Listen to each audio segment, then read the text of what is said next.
दोस्तों, आपके अपने YouTube channel AL wig study पर स्वागत है। दोस्तों, इस वीडियो में हम RPF कांस्टेबल परीक्षा 2019 में जो GS के 50 प्रश्न पूछे गए उन प्रश्नों को डिस्कस करेंगे, जिससे आप देख सको कि पिछले पेपर में किस तरह के प्रश्न पूछे गए थे और उसके हिसाब से आप RPF एग्ज़ाम की तैयारी कर सको। तो दोस्तों, करते हैं स्टार्ट। पहला प्रश्न जो पूछा गया था, पहला प्रश्न है, कोणार्क का सूर्य मंदिर स्थित है। तो दोस्तों, जो कोणार्क का सूर्य मंदिर है ये उड़ीसा में स्थित है। ये कहाँ पर स्थित है? ये उड़ीसा में स्थित है। और इस मंदिर का जो निर्माण करवाया था राजा नरसिंह देव प्रथम द्वारा करवाया गया था 13वीं शताब्दी में। राजा नरसिंह देव प्रथम द्वारा करवाया गया था 13वीं शताब्दी में। अगले प्रश्न की तरफ चलते हैं। अगला प्रश्न है, अमृतसर में प्रसिद्ध स्वर्ण मंदिर निम्नलिखित में से किस गुरु द्वारा पूर्ण किया गया था?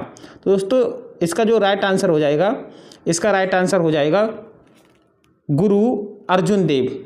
इसका राइट आंसर क्या हो जाएगा? गुरु अर्जुन देव। ये पूर्ण किसके द्वारा करवाया गया था? गुरु अर्जुन देव के द्वारा करवाया गया था। और यह मंदिर जो है अमृतसर पंजाब में स्थित है। अगला प्रश्न है, ATM गैस द्वारा प्रयोग में लाए गए डैश को मापने की एक इकाई है। तो इसका जो राइट आंसर हो जाएगा दोस्तों, यह जो है वो दबाव को मापने की एक इकाई है। ये किसको मापने की इकाई है? ये दबाव को मापने की इकाई है। और इसका जो मात्रक होता है दोस्तों, दबाव का जो मात्रक होता है वो पास्कल होता है। दबाव का मात्रक जो SI मात्रक जो है, दाब जो है वो क्या है? पास्कल है। अगले प्रश्न की तरफ चलते हैं। कलमकारी चित्रकला का प्रमुख केंद्र है डैश है। तो दोस्तों, कलमकारी चित्रकला का जो प्रमुख केंद्र माना गया है वो आपका आंध्र प्रदेश को माना गया है। ये प्रमुख केंद्र कहाँ पर है? आंध्र प्रदेश को माना गया है। इसका राइट आंसर जो हो जाएगा वो क्या हो जाएगा? D हो जाएगा। अगला प्रश्न पूछा था, पानी का डैश बनाने के लिए हाइड्रोजन के 2 अणु ऑक्सीजन के 1 अणु के साथ मिलते हैं। तो दोस्तों, इसका राइट आंसर जो हो जाएगा वो 2 अणु हो जाएगा। क्या हो जाएगा? 2 अणु। राइट आंसर इसका C हो जाएगा। नर्मदा सागर परियोजना निम्नलिखित में से किस राज्य में स्थित है? तो दोस्तों, नर्मदा सागर परियोजना जो है वो मध्य प्रदेश में है। ये कहाँ पर है? ये नर्मदा सागर परियोजना MP में है। इसका राइट आंसर जो हो जाएगा वो क्या हो जाएगा? C हो जाएगा। अगला प्रश्न है, सदाबहार शंकु वृक्ष कॉनिफर मुख्य रूप से किस बायोम में पाए जाते हैं? तो दोस्तों, इसका राइट आंसर जो है वो हो जाएगा B, वन बायोम में। किसमें? वन बायोम में। इसका राइट आंसर B हो जाएगा। अगला प्रश्न है, भारत का पहला वायसराय कौन था? तो दोस्तों, भारत का जो पहला वायसराय था वो लॉर्ड कैनिंग था। ये कौन था? लॉर्ड कैनिंग था। और इसका जो टाइम टेबल है, इसका टाइम टेबल 1856 से लेकर 1862 तक रहा था। 1862 तक रहा था इसका टाइम टेबल। और इस जो भारत का क्या था? ये भारत का प्रथम वायसराय था। तो इसका राइट आंसर क्या हो जाएगा? B हो जाएगा, लॉर्ड कैनिंग। अगला प्रश्न है, किस अधिनियम ने भारत में दोहरी सरकार को समाप्त कर दिया? किस अधिनियम ने भारत में दोहरी सरकार को समाप्त कर दिया? तो इसका राइट आंसर जो हो जाएगा दोस्तों, भारतीय स्वतंत्रता अधिनियम 1858। भारतीय स्वतंत्रता अधिनियम 1858 इसका राइट आंसर हो जाएगा। अगला प्रश्न है दोस्तों, अगला प्रश्न देखते हैं, निम्नलिखित में से कौन सा तमिल साहित्य का महाकाव्य है? तमिल साहित्य का महाकाव्य है। तो दोस्तों, इसका राइट आंसर जो हो जाएगा, इसका राइट आंसर हो जाएगा कारम, शिल्पदीकारम। इसका राइट आंसर क्या हो जाएगा? A हो जाएगा। अगले प्रश्न की तरफ चलते हैं। अगला प्रश्न है, भारत में ईस्ट इंडिया कंपनी को नियंत्रित और विनियमित करने के लिए ब्रिटिश सरकार ने कौन सा अधिनियम लागू किया था? तो इसका राइट आंसर जो होगा, इसका राइट आंसर जो होगा रेगुलेटिंग एक्ट 1773। तो इसका राइट आंसर B हो जाएगा। अगला प्रश्न है,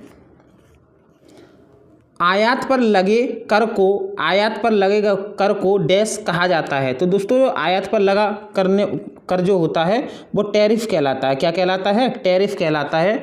तो इसका राइट आंसर जो हो जाएगा वो A हो जाएगा। ऐसी प्रक्रिया जिसके द्वारा एक जीवित पौधे की कोशिका का ऑस्मोसिस के द्वारा पानी कम हो जाता है और सिकुड़ जाता है, उसे डैश कहा जाता है। तो दोस्तों, इसका राइट आंसर जो हो जाएगा वो हो जाएगा प्लाज्मोलिसिस, प्लाज्मोलिसिस। इसका राइट आंसर क्या हो जाएगा? प्लाज्मोलिसिस। ए हो जाएगा इसका राइट आंसर, प्लाज्मोलिसिस।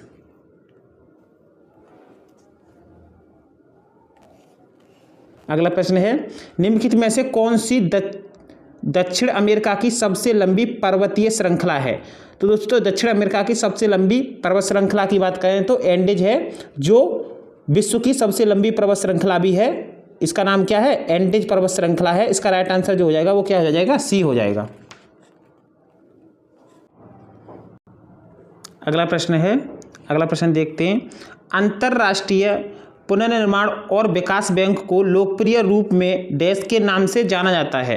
तो दोस्तों इसको जाना जाता है विश्व बैंक के नाम से जाना जाता है। क्या कहते हैं? वर्ल्ड बैंक या विश्व बैंक के नाम से जाना जाता है। तो इसका राइट आंसर क्या हो जाएगा? बी हो जाएगा। मंगल ग्रह में कितने प्राकृतिक उपग्रह हैं? तो दोस्तों मंगल ग्रह की बात करें तो मंगल ग्रह में जो प्राकृतिक उपग्रह हैं वो 2 हैं। कितने हैं? 2 हैं। एक तो होता है आपका फोबोस और एक होता है डिमोस। अगला प्रश्न है दोस्तों, Jawaharlal Nehru port trust dash में स्थित है? जो जवाहरलाल नेहरू बंदरगाह है, जिसको दोस्तों हम निहावा सेवा बंदरगाह भी कहते हैं, ये जो है ये मुंबई में है। ये कहाँ पर है? मुंबई में है। और इस बंदरगाह की एक खासियत है, इस बंदरगाह की एक खासियत है, यह जो है भारत का सबसे बड़ा कृत्रिम बंदरगाह है। और ये कहाँ पर है दोस्तों? ये जो है आपका मुंबई में है। ये कहाँ पर है? मुंबई में है। अगला प्रश्न देखते हैं। अगला प्रश्न है, किण्वन प्रक्रिया की खोज किसने की थी? तो दोस्तों किण्वन प्रक्रिया की खोज की थी जो लुईस पास्चर ने की थी, लुईस पास्चर ने। इसका राइट आंसर क्या हो जाएगा? डी हो जाएगा। किस वर्ष में आधुनिक ओलंपिक खेलों में जिम्नास्टिक को शामिल किया गया था? तो दोस्तों इसका राइट आंसर जो हो जाएगा वो हो जाएगा आपका 1896 में। कब किया गया था? 1896 में। राइट आंसर ए हो जाएगा। निम्नलिखित में से कौन सा कार्य वाणिज्यिक बैंकों के मुख्य कार्यों के अंतर्गत आता है? वाणिज्यिक बैंकों के मुख्य कार्यों के अंतर्गत आता है। तो दोस्तों मुख्य कार्यों की बात करें तो इसमें जो आता है वो जमा स्वीकार करना, यानी कस्टमरों का जो पैसा है वो बैंक में जमा स्वीकार करना। इसका राइट आंसर क्या हो जाएगा? डी हो जाएगा। निम्नलिखित में से कौन सी सबसे पुरानी शास्त्रीय नृत्य शैली है? सबसे पुरानी शास्त्रीय नृत्य शैली है तो दोस्तों यहाँ पर देखें तो ये हो जाएगा भरतनाट्यम। भरतनाट्यम ये एक शास्त्रीय नृत्य है। और ये कहाँ की शैली है? तो दोस्तों ये तमिलनाडु की शैली है भरतनाट्यम। कहाँ की है ये? भरतनाट्यम तमिलनाडु की शैली है। और दोस्तों इसी भरतनाट्यम को हम सधिर अट्टम भी कहते हैं। क्या कहते हैं? सधिर अट्टम भी कहते हैं।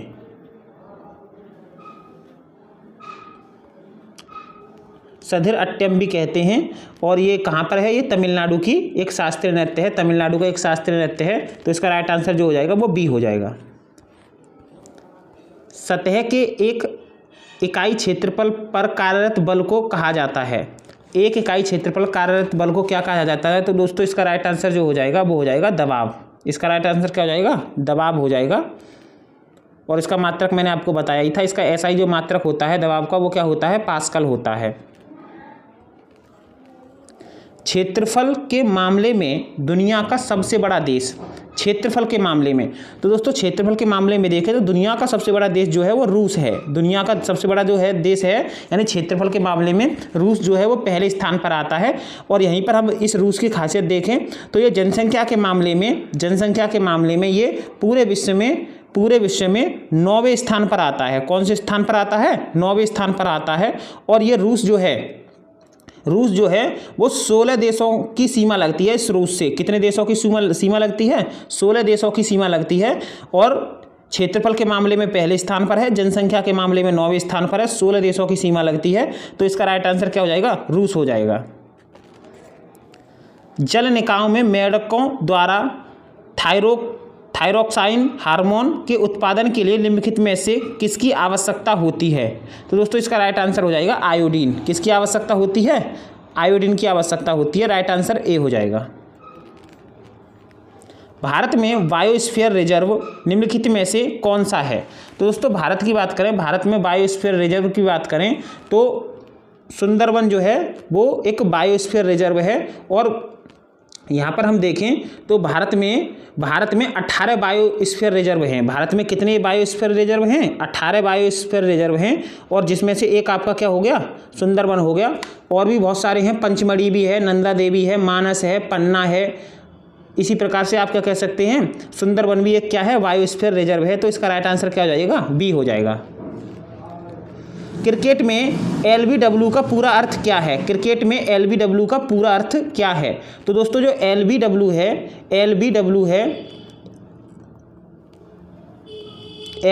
है, इसकी शुरुआत की बात करूँ तो दोस्तों इसकी एलबीडब्ल्यू की शुरुआत जो हुई थी वो 1774 में हुई थी। कब हुई थी इसकी शुरुआत? 1774 में हुई थी। और इसका जो फुल फॉर्म होता है वो लेग बिफोर विकेट होता है। क्या होता है? लेग बिफोर विकेट होता है। तो इसका राइट आंसर क्या हो जाएगा? ए हो जाएगा। अगले प्रश्न की तरफ चलते हैं। वियतनाम की राजधानी कौन सी है? वियतनाम की राजधानी कौन सी है? तो दोस्तों वियतनाम की राजधानी जो है वो हनोई है। वियतनाम की राजधानी क्या है? हनोई है। उपकरण पोमेल हॉर्स किस खेल से जुड़ा हुआ है? तो दोस्तों ये जुड़ा हुआ है जिम्नास्टिक से जुड़ा हुआ है। तो इसका राइट आंसर ए हो जाएगा। अगला है, पानी के जहाज़ों और पनडुब्बियों को डिजाइन करने में निम्नलिखित में से किन नियमों और सिद्धांतों का प्रयोग किया जाता है? तो दोस्तों यहाँ पर जो सिद्धांत का प्रयोग किया जाता है वो आर्किमिडीज सिद्धांत का प्रयोग किया जाता है। तो इसका राइट आंसर क्या हो जाएगा? ए हो जाएगा। सबसे गरीब परिवारों को विकसित करने के लिए निम्नलिखित में से कौन सी योजना शुरू की गई थी? तो यहाँ पर दोस्तों जो योजना शुरू की गई थी वो की गई थी स्वयं सहायता समूह। तो इसका राइट आंसर क्या हो जाएगा? बी हो जाएगा। अगला प्रश्न देखते हैं दोस्तों। अगला प्रश्न है, पूर्व पश्चिम कॉरिडोर पोरबंदर को डैश से जोड़ता है?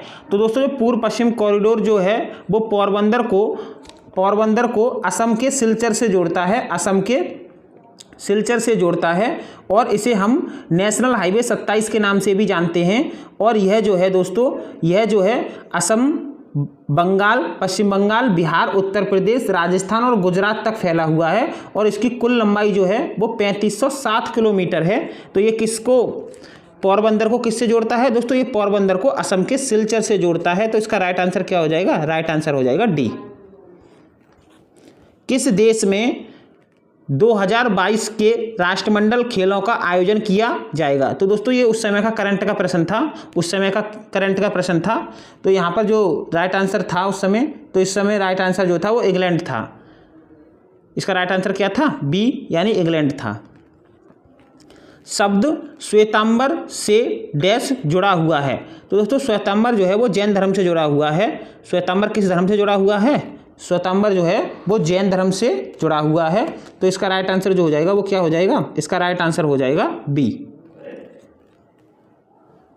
प्रजातियां जो केवल कुछ विशेष क्षेत्रों में पाई जाती हैं और जो आमतौर पर प्राकृतिक एवं भौगोलिक बाधाओं के कारण अलग थलग हो जाती हैं वो कहलाती हैं। तो दोस्तों यहाँ पर हम कहें तो उन प्रजातियों को हम कहते हैं स्थानिक प्रजातियां। क्या बोलेंगे? स्थानिक प्रजातियां। अगला प्रश्न है, वॉलीबॉल खेल में स्पाइक को डैश के नाम से भी जाना जाता है? तो दोस्तों स्पाइक की बात करें तो उसको स्मेश के नाम से भी जानते हैं। तो इसका राइट आंसर क्या हो जाएगा? डी हो जाएगा। किसे भारत की आज़ादी का पहला युद्ध कहा जाता है? भारत की आज़ादी का पहला युद्ध, तो दोस्तों सिपाही विद्रोह को भारत की आज़ादी का पहला युद्ध कहा जाता है। और यह 1857 की क्रांति के नाम से भी फेमस है। 1857 की क्रांति के नाम से भी फेमस है। और ये क्या था? यह एक सिपाही विद्रोह था। दुनिया में चौथा सबसे बड़ा महाद्वीप कौन सा है? तो दोस्तों दुनिया में चौथा सबसे बड़ा महाद्वीप की बात करें तो पहला महाद्वीप की बात करें तो पहला महाद्वीप जो है वो एशिया है। दूसरा कौन सा है? अफ्रीका है। तीसरा उत्तरी अमेरिका। और चौथे नंबर पर कौन सा आता है? चौथे नंबर पर आता है आपका दक्षिणी अमेरिका। दुनिया का चौथे नंबर पर सबसे बड़ा महाद्वीप की बात करें तो क्या हो जाएगा? दक्षिण अमेरिका। बंगाल के पहले गवर्नर जनरल के रूप में किसे नियुक्त किया गया था? तो बंगाल के पहले गवर्नर जनरल की बात करें तो नियुक्त किया गया था वॉरेन हेस्टिंग को। किसको किया गया था? वॉरेन हेस्टिंग को नियुक्त किया गया था। और रेगुलेटिंग एक्ट 1773 के अनुसार इसे बंगाल का गवर्नर जनरल बनाया गया था। तो इसका राइट आंसर बी हो जाएगा। प्रत्येक संसदीय बैठक का पहला घंटा निम्नलिखित में से किसके लिए रखा गया है? प्रत्येक संसदीय बैठक का जो पहला घंटा होता है दोस्तों, ये आपका प्रश्नकाल के लिए रखा जाता है। किसके लिए रखा जाता है? प्रश्नकाल के लिए रखा जाता है। और संसद की कार्यवाही में विशेष महत्व है इसका। प्रश्नकाल के दौरान संसदीय सदस्य प्रशासन और सरकार के कार्यकलापों के लिए प्रत्येक पहलू पर प्रश्न पूछ सकते हैं। तो इसका राइट आंसर क्या हो जाएगा? इसका राइट आंसर हो जाएगा बी। 1765 पहले ब्रिटिश ईस्ट इंडिया कंपनी के पास एकमात्र कौन सा अधिकार था? तो 1765 से पहले ब्रिटिश ईस्ट इंडिया कंपनी के पास एकमात्र कौन सा अधिकार था? तो इसका राइट आंसर जो हो जाएगा दोस्तों, इसका राइट आंसर हो जाएगा आपका व्यापार का एकमात्र अधिकार। व्यापार का एकमात्र अधिकार, राइट आंसर सी हो जाएगा। अगला प्रश्न देखते हैं, भारत का संविधान कब लागू हुआ? तो दोस्तों भारत का संविधान जो लागू हुआ था वो 26 जनवरी 1950 को लागू हुआ था। कब हुआ था? 26 जनवरी 1950।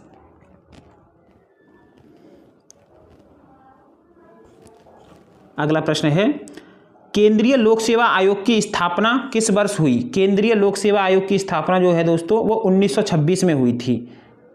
कब हुई थी? 1926 में हुई थी।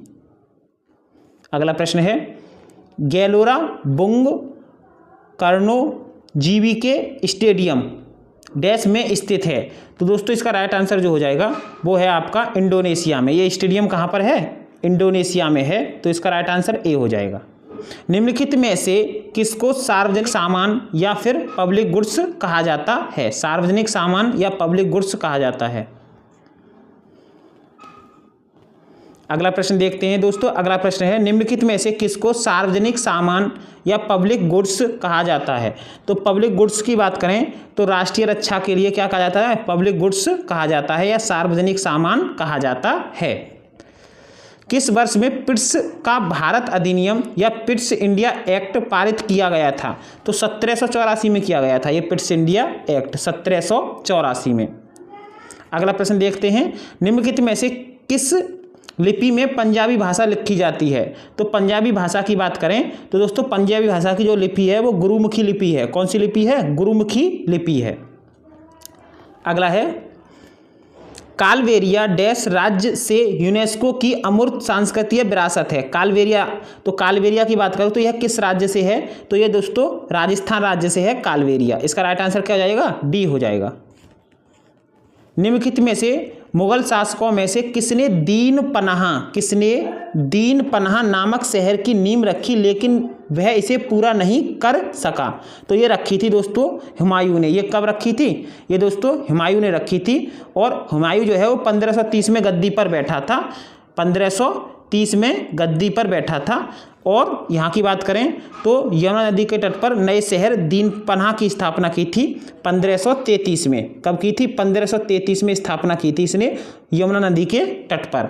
तो यहाँ पर आप क्या कह सकते हो? इसका राइट आंसर क्या हो जाएगा? राइट आंसर हो जाएगा दोस्तों ए। अगला प्रश्न है, हड़प्पा वासियों द्वारा निम्नलिखित में से किस भवन निर्माण सामग्री का उपयोग किया गया था? तो दोस्तों यहाँ पर जो उपयोग किया गया था वो तप्त मिट्टी की ईंटें। भवन निर्माण के लिए जो सामग्री का प्रयोग किया गया था वो तप्त मिट्टी की ईंटों का प्रयोग किया गया था। तो इसका राइट आंसर क्या हो जाएगा? सी हो जाएगा। तो दोस्तों हमने इस वीडियो में आरपीएफ कांस्टेबल के जो पिछले पेपर में जीएस के 50 प्रश्न पूछे गए थे उनको डिस्कस किया। अगर दोस्तों आपको वीडियो अच्छी लगी हो तो वीडियो को लाइक करें तथा चैनल को सब्सक्राइब करें। धन्यवाद दोस्तों।